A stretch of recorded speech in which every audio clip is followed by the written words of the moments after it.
وَلْتَكُن مِّنكُمْ أُمَّةٌ يَدْعُونَ إِلَى الْخَيْرِ وَيَأْمُرُونَ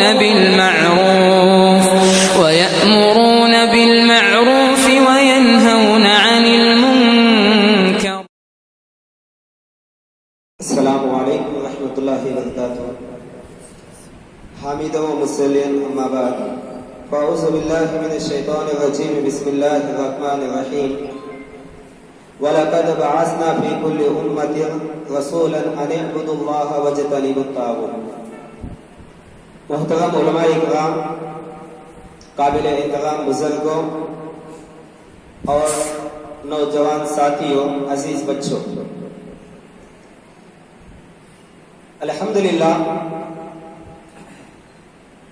مدغل اسلامک دروس کے نام سے جو ہم مسجدوں کے اندر ہفتہ واری بورڈ میں سمجھانے کی شکل میں جو کلاس چلا رہے ہیں، اللہ کے فضل و کرم سے آپ لوگ اس میں جم رہے ہیں. اللہ تعالیٰ سے دعا ہے کہ جس طرح سے جم کر آپ لوگ دین کی باتیں سن رہے ہیں، اللہ تعالیٰ ایسے ہی ہم لوگوں کو جنت میں جمائے اور جو بھی باتیں ہم سنیں گے انشاءاللہ پوری زندگی میں عمل کرنے کی اللہ توفیق دے. محترم سامعین، آج کے درس میں آپ لوگوں کے سامنے شرک کے تعلق سے چند باتیں بتلاؤں گا. میں کسی پہ وار نہیں کروں گا، کسی پہ انگلیاں نہیں اٹھاؤں گا. شرک کس کو کہتے ہیں، شرک کے معنی کیا ہے، اللہ تعالیٰ نے نبیوں کو کیوں بھیجا ہے، اسی کے تعلق سے آج انشاءاللہ بتانے کی کوشش کروں گا. محترم سامعین، سب سے پہلے بات یہ ہے کہ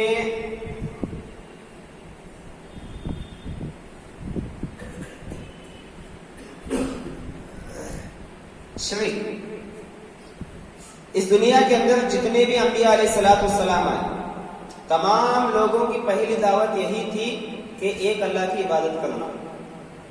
تو شرک کے تعلق سے کتاب و سنت کے اندر بہت ہی باتیں بتلائی گئی ہیں.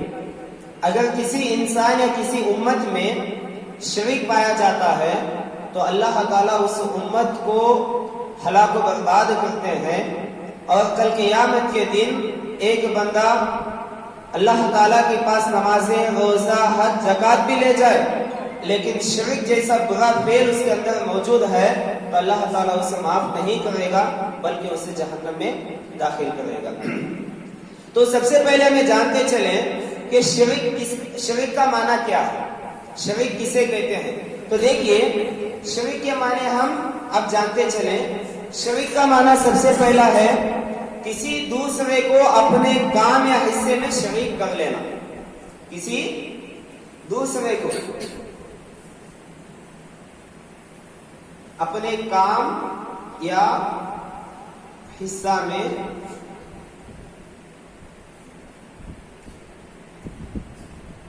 شریک کر لینا، اسے کیا بولتے ہیں، شرک کہتے ہیں. اور ہمارے لفظوں میں یا انگلش لفظوں میں کیا کہیں گے، پارٹنر، ساتھی. اسی کو کیا کہتے ہیں، شریک کہتے ہیں. اور بیوی کو کیا کہتے ہیں، شریک حیات، پوری زندگی ساتھ دینے والی. تو شریک کا معنی ہے ایک دوسرے اپنے کام یا حصے میں شریک کر لینا. اور اس کا دوسرا معنی یہ ہے، اسی طرح اللہ تعالیٰ کی، تھوڑا غور سے سنیے، یہ ہماری زندگی کے لیے بہت امپورٹنٹ ہے. اسی چیز کی وجہ سے ہم جنت یا جہنم میں جانے کے بھی مستحق ہوتے ہیں. دوسری چیز اللہ کی ربوبیت، الوہیت،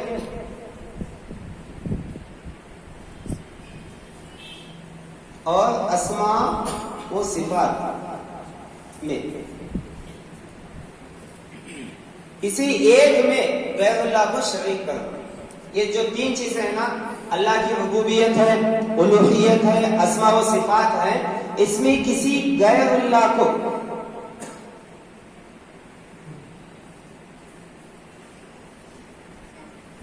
شریک کرنا شرک کہلاتا ہے. اب سوال یہ پیدا ہوتا ہے، غیر اللہ کسے کہتے ہیں،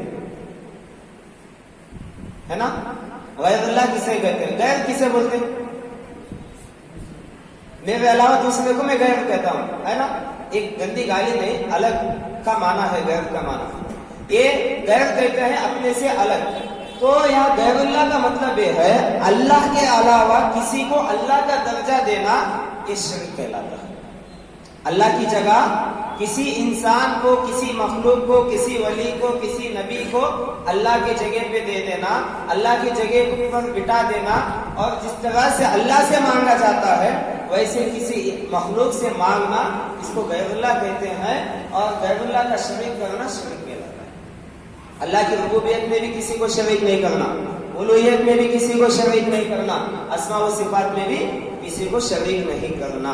اور اسی طرح اللہ تعالیٰ کو اکیلا معبود، خالق، مالک، نفع دینے والا، نقصان دینے والا، غازی، متصرف، مشکل کشا، حاجت رواں، یہ تمام کا تمام نام ماننا بھی شرک کہلاتا ہے۔ سمجھ گئے نا؟ یہ تین چیزیں اس کے معنی ہیں۔ اور ایک بات یاد رکھیے، یہ جو شرک ہے یہ بڑے گناہوں میں شمار ہوتا ہے، اس کا کبیرہ گناہوں میں سے، بڑے بڑے گناہوں میں سے۔ شرک کے تعلق سے اللہ تعالیٰ کہتے ہیں اگر میں چاہوں تو تمام گناہوں کو معاف کر سکتا ہوں، لیکن شرک کو کبھی معاف نہیں کرتا۔ یہی وجہ ہے کہ اللہ تعالیٰ سب سے پہلے کس نبی کو پیدا کیے یا کس انسان کو پیدا کیے؟ ماشاءاللہ، بارک اللہ، حیات اللہ، آدم علیہ السلام۔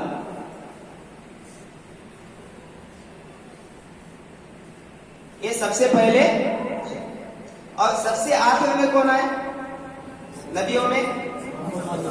ماشاءاللہ، محمد صلی اللہ علیہ وسلم۔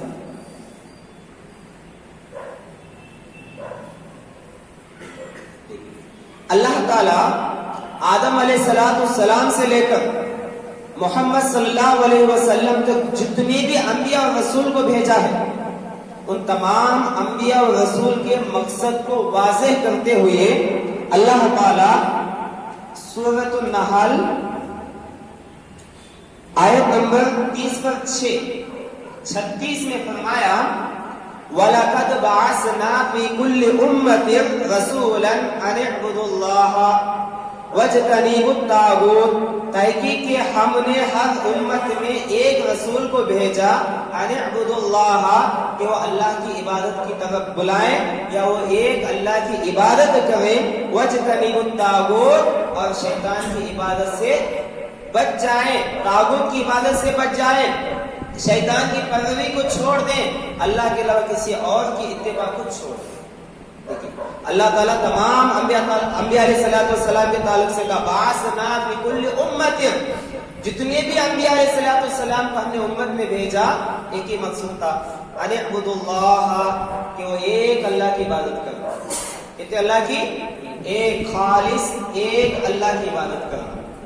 اور اتنا ہی نہیں، شرک کتنا بڑا گناہ، دیکھیے اللہ تعالیٰ تمام انبیاء علیہ السلام سے اور خصوصاً ہمارے آخری نبی محمد رسول اللہ صلی اللہ علیہ وسلم سے مخاطب ہو کر سورہ زمر آیت نمبر 65 میں ارشاد فرماتے ہیں وَلَقَدْ أُوحِيَ إِلَيْكَ وَإِلَى الَّذِينَ مِن قَبْلِكَ، اور تحقیق کہ اے محمد صلی اللہ علیہ وسلم ہم نے تمہاری طرف اور تم سے پہلے تمام انبیاء کی طرف یہ وحی کی ہے لئن اشرکتا، اللہ کیا کہتے ہیں؟ لئن اشرکتا، اگر تم اللہ تعالیٰ کے ساتھ کسی کو شریک کرو گے، لَيَحْبِطَنَّ عَمَلَكَ، تو اللہ تعالیٰ تمہارے عملوں کو برباد کر دیتے ہیں۔ اللہ کیا کہے یہاں؟ لئن اشرکتا، اگر تم اللہ تعالیٰ کے ساتھ شریک کرو گے، لا يحبطن عملك، اللہ تعالیٰ تمہارے عملوں کو برباد کر دیتے ہیں۔ اور اس کے بعد کہتے ہیں ولا تکونن من الخاسرین، اور تم خسارہ اٹھانے والوں میں سے ہو جاؤ گے، برباد ہو جاؤ گے، ضائع ہو جاؤ گے، جو کچھ بھی عمل کیا وہ تمام کا تمام ختم ہو جائے گا، جب ہمارے نیک عمل ختم ہو جائیں، نمازیں ختم ہو جائیں، نمازیں قبول نہ ہو، روزہ قبول نہ ہو، زکوٰۃ قبول نہ ہو، ہمارے نیک اعمال قبول نہ ہو، تو میں اور آپ جنت میں جائیں گے یا جہنم میں جائیں گے؟ جہنم میں جائیں گے۔ تو دیکھیے اللہ تعالیٰ تمام انبیاء علیہ السلام کے تعلق سے کہا، اے محمد صلی اللہ علیہ وسلم، ہم نے تمہاری طرف بھی وہی کی ہے اور تم سے پہلے کے انبیاء پہ بھی وہی کی ہے، اگر وہ شرک کرتے یا تم بھی شرک کرتے تو اللہ تعالیٰ تم کو تمہارے تمام اعمال کو تباہ و برباد کر دے گا، تمہارے اعمال کو ضائع کر دے گا اور تم خسارہ اٹھانے والوں میں سے ہو جائے گا۔ اور ایک بات یہ ہے، تو یہ دیکھیے یہ تمام باتوں سے بات معلوم ہوتی ہے کہ اللہ تعالیٰ کو شرک تھوڑا بھی پسند نہیں ہے۔ اور شرک کسے کہتے ہیں ہم لوگوں کو بھی بات معلوم ہو گئی۔ عام الفاظوں میں کہوں، یہ جو موبائل ہے یا موبائل کا پیاگ ہے، اس کی اصل جگہ یہ ہے۔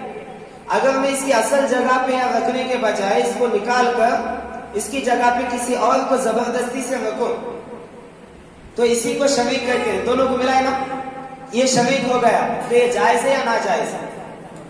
ناجائز ہے۔ کیوں؟ ہم اس کا حق کو مار رہے ہیں، اس کے حق کو توڑ رہے ہیں۔ ایسا آج جو لوگ شریک کرتے ہیں وہ بھی اللہ کے حق کو توڑ رہے ہیں۔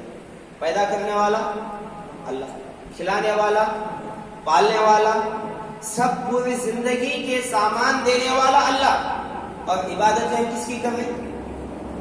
سجدہ کس کے لیے کر رہے ہیں؟ کس کے پاس جا کے اولاد مانگ رہے ہیں؟ الغرض۔ تو دیکھیے یہ غلط ہو جائے گا، اس لیے شرک کبھی ہم نہیں کرنا چاہیے۔ اور دوسری بات یہ ہے کہ اب سوال یہ پیدا ہوتا ہے کہ اللہ تعالیٰ آدم علیہ السلام سے محمد صلی اللہ علیہ وسلم تک جتنے بھی انبیاء علیہ السلام آئے، تمام سے کہا کہ تم شریک نہیں کرنا، ایک اللہ کی طرف لوگوں کو بلانا۔ اب سوال یہ پیدا ہوتا ہے کہ یہ بہت ہی مشہور روایت ہے، ان کے تعلق سے آتا ہے کہ انبیاء کی تعداد بعض روایات میں 3000 بتائی گئی۔ کتنی؟ 3000 انبیاء آئے تھے۔ بعض روایت میں آتا ہے 8000، اور اسی طرح بعض روایت میں آتا ہے 1,24,000۔ کتنے؟ 1,24,000۔ اور اس کے علاوہ رسولوں کی تعداد کے تعلق سے بتایا جاتا ہے کہ بعض روایت میں آتا ہے کہ رسول 313 تھے۔ کتنے؟ 313۔ اور بعض روایت میں آتا ہے کہ وہ 315 تھے۔ لیکن یہ جو کلام میں جو 5 اقوال بتلایا، 3000، 8000، 1,24,000، 313، 315، ان باتوں میں محدثین نے کلام کیا ہے، اور بعض نے اس کو ضعیف کہا ہے اور بعض نے اس کو موضوع کہا ہے۔ بعض نے اس کو ضعیف کہا ہے اور بعض نے اس کو موضوع کہا ہے۔ اب چلیے، جب ضعیف اور موضوع ہے تو حقیقی بات کیا ہے؟ حقیقی بات یہی ہے کہ انبیاء اور رسول کی صحیح تعداد اللہ ہی بہتر جانتا ہے، اللہ ہی بہتر جانتا ہے۔ مشہور تو وہی ہے جو بیان کی جاتی ہے 1,24,000، لیکن جو یہ تمام کی تمام روایت صحیح حدیث سے ملتے جلتے ہیں۔ تو ہم کو عقیدہ کیا رکھنا ہے؟ اللہ اس دنیا میں انبیاء علیہ السلام کو بھیجا، اور کتنے بھیجا اللہ رب العالمین کو معلوم، لیکن انبیاء علیہ السلام اپنے کام کو، اپنے مشن کو مکمل کیا، انہیں کے تحت ہم اپنی زندگی کو گزارنا چاہیے۔ الغرض میں انہی چند کلمات سے اپنی بات کو ختم کرتے ہوئے آخر میں پھر سے کہنا چاہتا ہوں، شرک بہت بڑا گناہ ہے۔ شرک کی وجہ سے کہ انسان جہنم میں جانے کا مستحق ہوگا، جنت سے بچ جائے گا، اور ہم اپنی زندگی میں کبھی شرک کو نہیں کرنا چاہیے۔ شرک کا اصل معنی یہی ہے کہ کسی دوسرے کو اپنے کام یا حصے میں شریک کر لینا، یا اللہ کی ربوبیت، الوہیت، اسماء و صفات میں غیر اللہ کو شریک کرنا، حاجت روا، مشکل کشا، پیدا کرنے والا، کھلانے والا، پلانے والا، سب کے سب اللہ کو نام ماننا، یہ شرک ہے۔ اس سے کہ انسان کو بچنا چاہیے اور ہمیشہ اللہ کی عبادت کرنا چاہیے۔ انہیں چند کلمات سے میں اللہ تعالیٰ سے دعا کرتا ہوں کہ اللہ رب العالمین سب سے پہلے مجھے ان تمام باتوں پہ عمل کرنے کی توفیق دے، اور ساتھ ہی ہم تمام کو ان باتوں پہ عمل کرنے کی توفیق دے۔ آمین رب العالمین، وآخر دعوانا الحمد للہ رب العالمین۔ السلام علیکم ورحمۃ اللہ وبرکاتہ۔